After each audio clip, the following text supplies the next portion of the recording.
ආයිබෝන් හැමෝටම සාදරයෙන් පිළිගන්නවා මගේ YouTube channel එකට.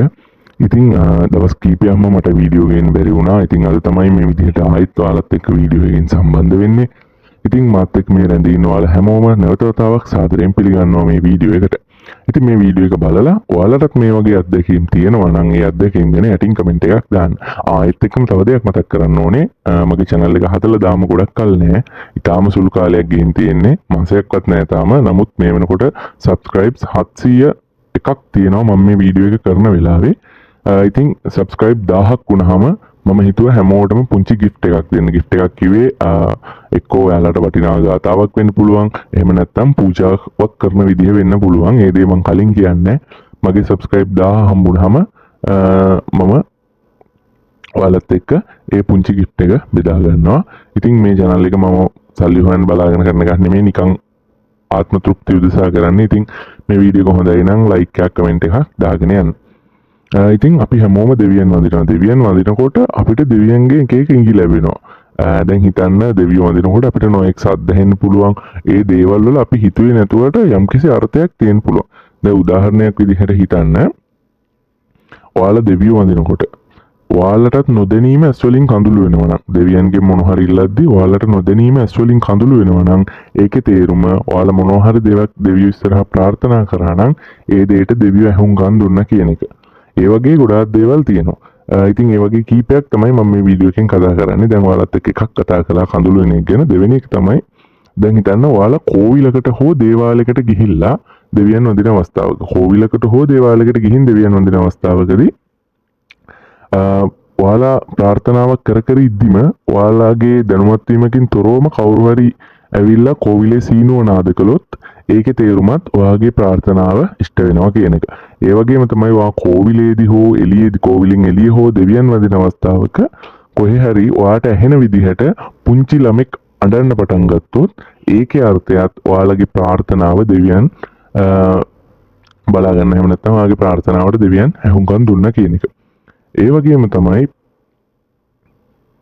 ඔයාලා දෙවියන් වඳිනකොට හුණෙක් කෑ ගැහුවොත් අපි දන්න විදිහට, අපි හිතන විදිහට හුණෙක් කෑ ගහනවා කියන්නේ ඊටාම අසුබ සංකේතයක් කියලා හිතන්නේ. අපි ගමනක් යනකොට හුණෙක් කෑ ගැහුවොත් අපි ආපහු ගෙට ඇවිල්ලා ටිකක් වෙලා නැවතිලා ඉඳලා තමයි යන්නේ.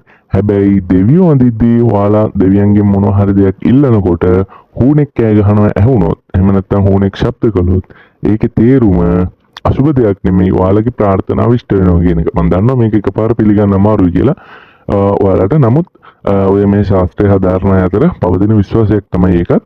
හුණෙක් කෑ ගහන ශබ්දයක් ඇහුනොත් අපි ප්‍රාර්ථනාවක් ඉල්ලද්දී ඒක නිශ්චිත වශයෙන්ම ඉෂ්ට වෙනවා. එහෙම නැත්නම් ඉෂ්ට නොවීම තියෙන මොන හරි කර්මයක් තියෙනනම් ඒක ඉෂ්ට වෙන්නේ නැහැ. ඒ කර්මය අපිට වෙනස් කරන්න බෑනේ. එහෙම නැත්නම් අනිවාර්යයෙන්ම මේ ප්‍රාර්ථනාව ඉෂ්ට වෙනවා. ඒ වගේම තමයි ඔයාලා දෙවියන් වඳිනකොට නිතරම ඈනුම් යනවා වගේ දැනෙනවා නම්, ඒ කියන්නේ වෙනදට වඩා නිකන් අස්වාභාවික විදිහට ඈනුම් යනවා නම්, ඔයාලට සාමාන්‍යයෙන් නිකන් ඔළුව බර ගතියක් වගේ දැනෙනවා නම් දෙවියෝ වඳිද්දී ඒකේ අර්ථය ඔයාලට දෙවියන්ගේ ආශිර්වාදය තියෙනවා. එහෙම නැත්නම් ඔයාලා දෙවියෝ වඳිද්දී දෙවියෝ ඔයාලත් එක්ක ඔයාලට හුම්කන් දීගෙන ඉන්නවා. ඔයාගේ භක්තිය දෙවියන් පිළිගන්නවා කියන එක.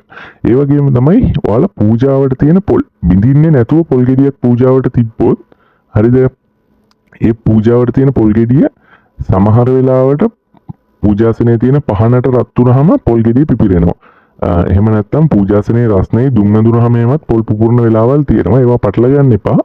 ඒ කිසිම බාහිර බලපෑමක් නැතුව පොල් ගෙඩිය ඉබේම බිඳුනොත්, ඒ කියන්නේ කට්ටේ ඉරි ඇඳිලා දෙකට හෝ කොටස් කීපයකට හෝ බිඳුනොත්, සම්පූර්ණයෙන්ම දෙකට කැඩුන්නේ නැතත් ඉරි ගිහින් හරි බිඳීගෙන ආවොත් ඒකේ අර්ථය ඔයාගේ පූජාව සාර්ථකයි කියන්නේ.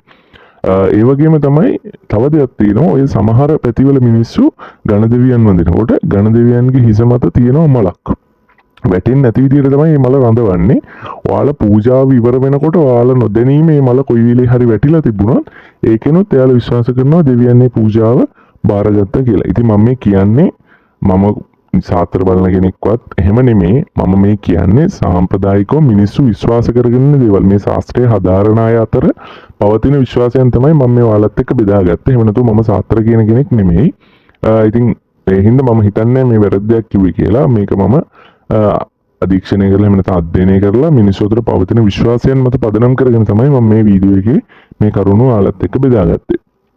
ඉතින් ඒ වගේම තමයි මොනවම හරි වැරද්දක් මම සඳහන් කරලා තියෙනවා නම් මට පෙන්නලා දෙන්න. ඒ වගේම තමයි මේ වගේ අත්දැකීම් ඔයාලට තියෙනවා නම් මේ වීඩියෝ එක බලලා අනිත් අයට දැනගන්නත් එක්ක යටින් කමෙන්ට් එකක් දාගෙන යන්න.